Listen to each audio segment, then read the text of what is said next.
You have just stepped into the Midlife Revolution, your space to ignite possibility, redefine purpose, and embrace the power that comes with age. Co-hosted by yours truly, Coach Wayne. And I'm Coach Stacy M. Lewis, and we're two seasoned coaches focused on the midlife community of color. This isn't just a podcast, it's a movement. In a world that sometimes forgets the power and the wisdom that comes with age, we're here to ignite a revolution and rewrite the narrative of this incredible journey. So, whether you're navigating career shifts, rediscovering passions, or challenging the status quo, this is your space. So buckle up. Let's dive into the Midlife Revolution.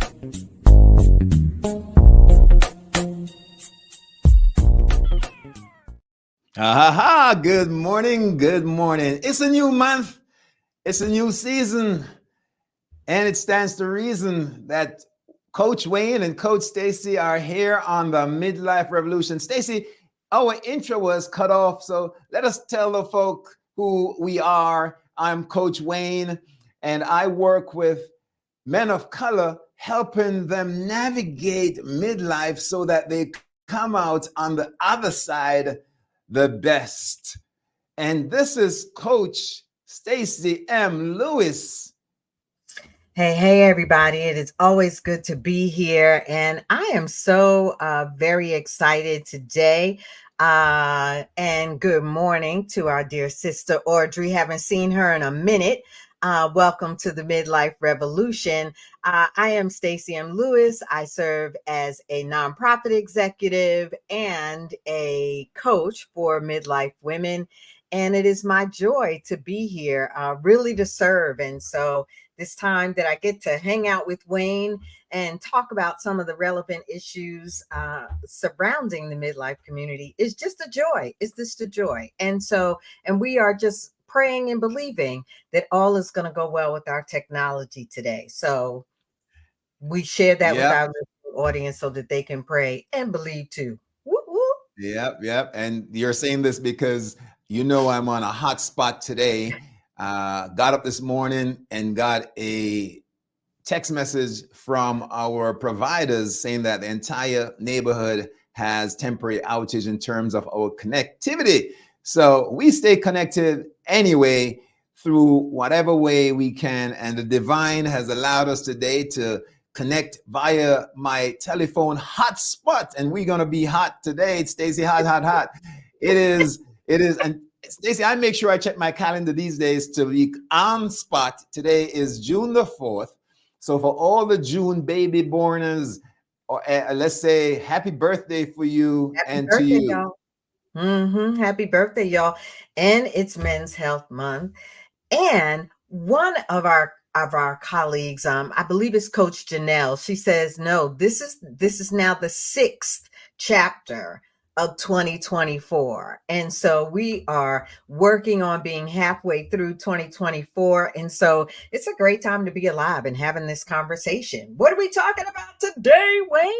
Well, we're talking about, revolutions is our thing. So we're talking about the job search revolution and midlife strategies to empower your career. And why are we talking about that? Because some folk at this time are experiencing the dilemma of, do I stay here at the job and feed my spirit or just pay the bills?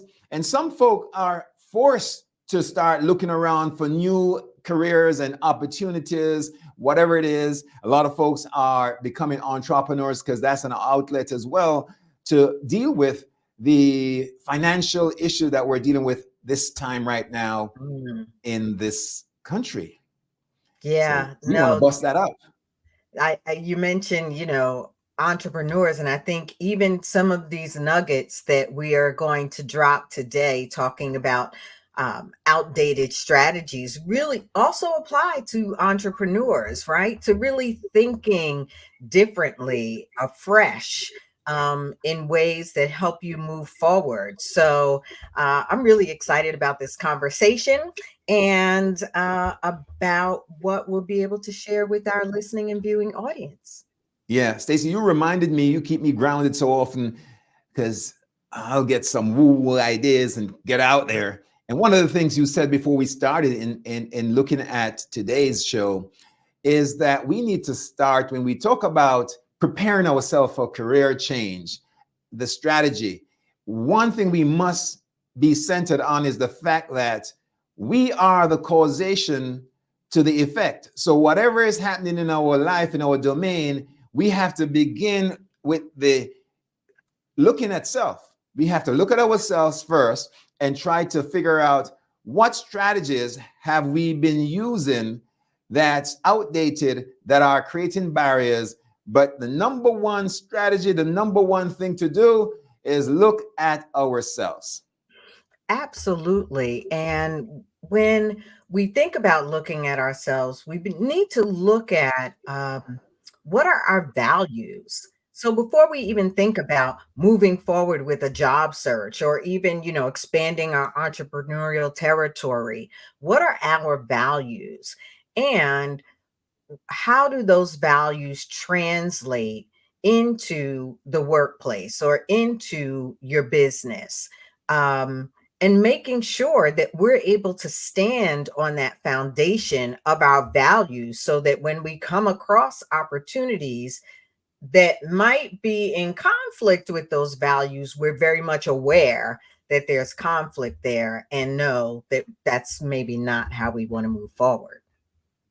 Yeah, absolutely. Thank you. Great point. And so let's kick it off.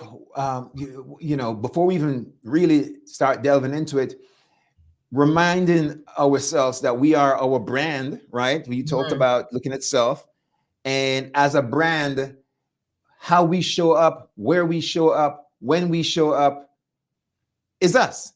So it's so important Absolutely. that we are consistent and congruent with what you just talked about, our values. And, your brand is your identity. So it's Mhm. important that we also look at how we want to be seen, heard, and felt in the marketplace. I couldn't agree with you more, Wayne. And we often, you and I both have adult children and or adult offspring. They're no longer children. I My like bad. that. Um, and, we often talk to them about their social footprint.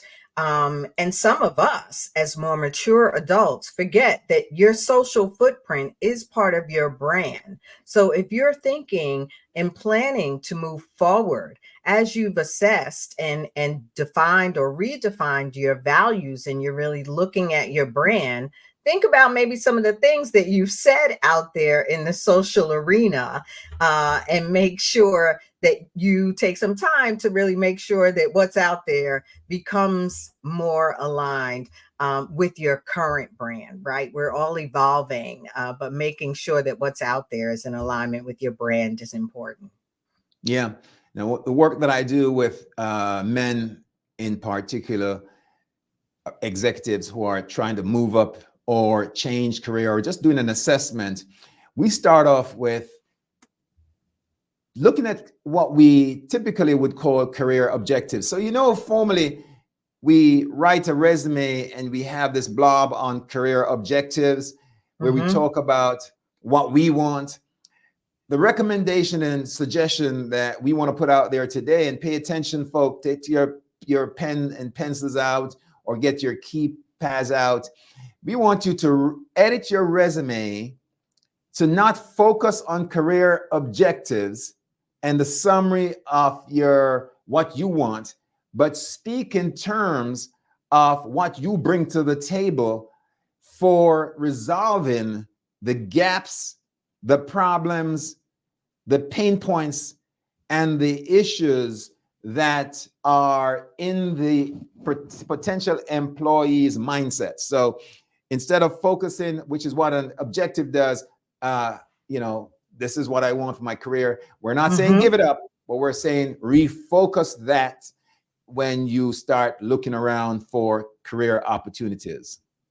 Absolutely. As you are putting yourself anew on paper, digitally or hard copy, and you want it to stand out, it should really magnify your strengths, and it should it's your objective. That doesn't need to be on paper. That's not really what interests any employer, and likely doesn't necessarily interest anyone that's looking to do business with you.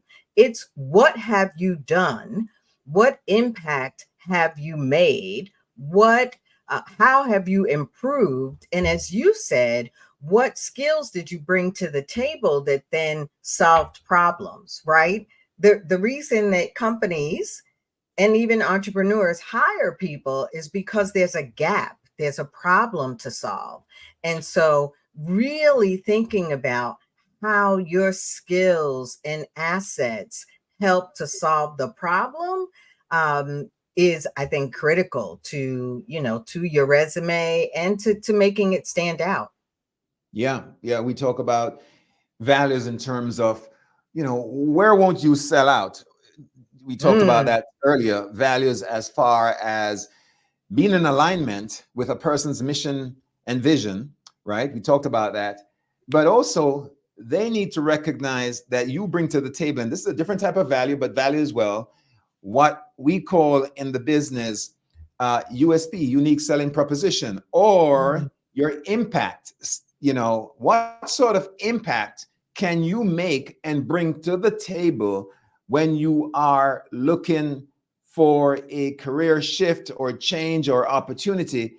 Because it is so competitive, Stacy, that when folks go out there, yes, you're looking for a job, but craft your seek and find, so to speak, in your advantage by making sure that you seem to add what we just talked about, value. you know so that's, I think, a shift in terms of an older strategy of how we prepare that resume, and we have a paragraph of just what we want, and we need to sort of shift that.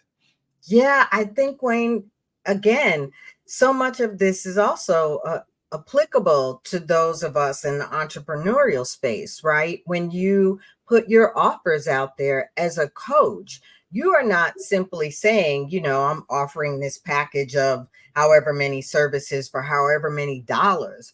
You are talking about the value that you have to offer, the impact that you have to make, and the problems that you are there to help people solve. That's what folks are paying for, right? So whether looking at a small company, an entrepreneur, at a large company, the principles are the same, right? You need to show off the value that you're there to bring. Yeah, thanks. And we could go on with that, but we're going to invite folks to connect with us for a discovery call where we can really identify where you are in terms of your search and what's blocking you, what's stopping Mm, you, what's preventing you from being in that place you want to be. And what Stace and I can do from the discovery call with us, we're looking at maybe 30 minutes, is really identify what these areas are and give you a strategy. And you can decide whether or not we're good fits for you. The other thing that we want to talk about, Stacy, is sometimes we just send out like wildfire resumes to everywhere, to everyone, and applying to everyone is not a strategy or a tactic that's beneficial, because you must. It's kind of like, I say this, and I hope the animal lovers don't take offense, but it's like going hunting and shooting at a flock of bird, but just shooting, hoping that something flies into your shot versus taking aim and firing. Targeted approach is what needs to happen. Building your job search or your entrepreneurial venture around a space in the market that fits you. Identifying a pain point, for example, and then filling that with your skill set and your knowledge set. So don't yes. apply for every and anything. Yes, I started to get my feathers in a ruffle, and then I realized where you were going. Got that pun? Um, You're so right that you don't apply for anything because you don't want just anything. You, in this season of our lives, we're really looking for opportunities that um, not only where we bring value, but then that bring value to us. It's not just about the financial compensation. It is about the work we are doing and the gifts and strengths that we are contributing in ways that are meaningful to us. So you don't want to just apply for anything and kind of litter the internet waves with your resume. You really want to be strategic, as you said. I love the way you put that, and I'm glad that we didn't kill any birds. Absolutely. And it's really about structuring and having a strategy, right? And why is this helpful? Because job boards are everywhere, but especially if you're trying to move into C-suite, the majority of those jobs are filled before they land on job boards. In other words, folks like to get to know, like, and trust you, which means that on the inside, somebody is going to make a referral or a recommendation or have been watching a potential that fills a spot before, and why not, before widely putting it out there to anyone and Right. everyone. So it's important when you identify what you would like to do that you literally strategize, network, study what's going on, their mission, their publications, and I use a strategy of networking where you connect with people on the inside, if that's external to your domain, your job. Make friends, genuinely connect with folk. And once you build relationships, then you can say, hey, by the way, are there any opportunities on the inside? And now folk have had a chance to meet with you. And this is not an overnight thing. It may take you Right. several months to get there, but that's the strategy of taking aim before firing. I love it. Adapt, I love it. right? I love it. I think that there's so often where um, we don't use our network well. And really, that opportunity to build relationships, as you so lovely said, that's not right, but using that real opportunity to build those relationships not only gives you the window or the avenue to say, hey, is something going on at your place, or have you heard of any opportunities? But also allows for others to think of you for some of these opportunities that come across their desk based on the relationship. So I love that you highlighted relationship and networking in a way that's authentic, not in a way that is the exchange, but in a way that's authentic. Absolutely. And conversely, I would say point number three, the first is making sure that you change your resume in a way that doesn't just speak to your objectives. The second Mm-hmm. one is not applying to everything. And the third one I'd like to for us to talk about a little bit is don't ignore. You heard what I said before about don't apply to everything, but don't ignore the advertised jobs, because this is a possibility to give you a lead and to have you start figuring out, hey, there is a need here. Perhaps I can drill down and figure out a little bit more of what's happening. And then this is obviously an opportunity for you to study and research Yes. that particular job and get on the inside. So don't ignore advertised jobs either, Stacy, for the same Yes. token.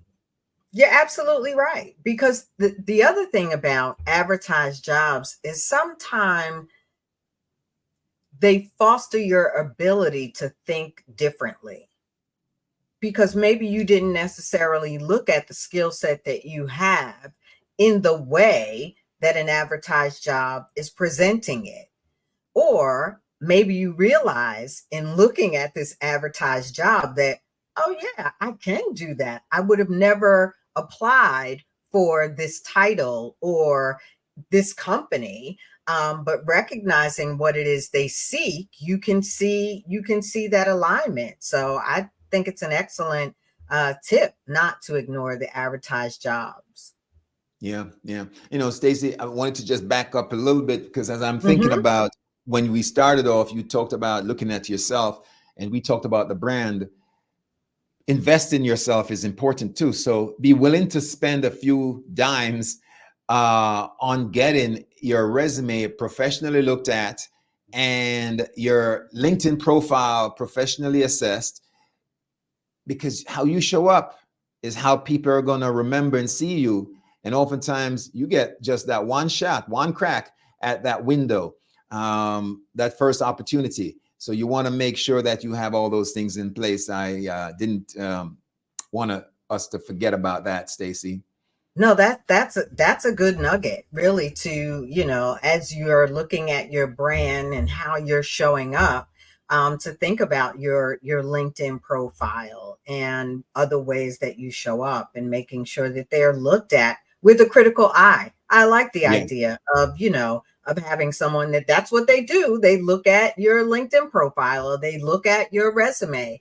And oftentimes, and it sounds like, you've done the same. I know for some of my clients, I've looked at their resumes. I've, hired many of people, and, I've looked at their resumes and made some very strategic suggestions, knowing that, they have the skill set. It's just about how they're putting it out there. Yeah, yeah. Since we're talking so much about resumes, for midlifers, sometimes to avoid ageism, sometimes a strategy is where you don't want to go back 50 years on the resume, by the way. You want to keep it as fresh and as current as possible and as relevant. Nobody cares to know that in 1920 you ran a club, right? That's not relevant. And it really dates you in a way that may make folks think that you're not current. So That where makes you folks can, think you are old. Just yeah, say it. yeah, Just say it. yeah. Like, come So on now. You have to. yeah. So where you can, instead of putting dates, right, which is kind of like looking at a box in the supermarket and seeing the expiration, instead of putting dates, it sometimes makes sense to just bundle and talk about the qualifications rather than just the dates. In this year I did that, and just put those together somewhere on the resume. That's a little bit of a tip for folk who have gotten through the midlife era and feel like they're antiquated. You don't have to age yourself on paper, right? Yeah, like Coach Stacy. Kelly said, 100 years of experience. That is certainly not going to be what makes anyone, right? Whether you're an entrepreneur or someone in business or someone looking for the next opportunity, I don't think anyone is interested to know that you have 100 years of experience. And, we talked earlier about your resume, and it should not be this long list of things you've done. It should be a comprehensive, concise presentation of the impact that you've made, and not 100 years of experience. And Stacy, during the holidays, I have had people who say they're taking a break from the search, right? It's the Mm, holidays. I'm not going to do anything. Hey, use their holidays to network, go to events and functions, show up and show out. This is where you're yeah. making some connections. So take advantage of it and get on out there. Don't take a break when you're looking for work or when you're trying to create opportunities and openings. In fact, since the flush of resumes and calls may be somewhat slowed down, you're in an advantage Mm. or at an advantage to rush through during the holidays. Yeah, what I also think is interesting about the holidays, it's a time when, yes, people may be a little exhausted of talking about work, yet people are feeling very relational and very, some of us are feeling very generous and very giving. And some of us want to know how we can help someone, how we can bless someone, even especially during the holiday season. So it's an excellent time for networking, just reconnecting with people. We talked about a little while ago authentically networking and building those relationships. And the holidays, while you might see some really good job postings, right, that came out, say, in early December, and now it's mid to late December or the beginning of January, and folks are now saying, oh, I gotta go. But think about how you've really optimized that time, this season, of building relationships and saying, okay, it may not be the time to apply, but it might be the time to really just foster your network and reconnect with people that might be your next opportunity. Absolutely. We're almost there, Stacy. But before we go, a couple of things. One is kind of to wind up a little bit. Gimmicks. Avoid gimmicks. Don't figure that you're going to reach out to the recruiter and send them a box of chocolate or some balloons or flowers. Those kind of gimmicks you may see on TV, but the recruiter doesn't work for you, right? Remember that. They are working, the talent acquisition specialist, they're working for the company. So You avoid also those don't kind of know. shit. They might be allergic to chocolate. You know what I'm saying? The Absolutely. reality is that your value that we talked about in the beginning, the value that you bring, the impact that you've made, that's what you want to stand out. Not, the dead flowers that you sent because you sent them on, say, December 20th, and now they've been sitting in somebody's office for a week and a half, and they're just getting back to the office and the flowers are dead. You Right really arrangement, want to make Stacy. sure that what stands out is in alignment with your brand. And so while gimmicks and flowers and chocolate and all of that may have worked back in the day, that is not the way to go. Really, what you want to stand out is you, your value, your brand, and Yeah. the gift that you have to bring. Yeah. Stacy, we're almost there. And again, it's Men's Health Month. First of all, thanks to everyone who's tuning in, our usual folks that are on. We appreciate you so much, sir. And so, and Absolutely. absolutely, when you listen in to the replays, please still send us a note. Let us know the sort of stuff you want to hear and see on these chats. And for the men who are interested, later on, you'll see all our links. Please feel free to connect with me so that you can subscribe. It's a free subscription to my newsletter. I have a post this week on 4 must-have screenings for men, and one includes your prostate. The other 3, you got to read it to check it out. But please feel free to do that and connect with us. So, Stacy, we are going to do this again when? I will see you, our listening and our viewing audience, next Tuesday. If I don't catch you on those replay streets, certainly it is always our joy to spend this time with you. We hope that indeed anything that we had to share was of value to you. Please make sure to let us know. And thanks so much for being part of the Midlife Revolution. Yeah, have a great week and enjoy until.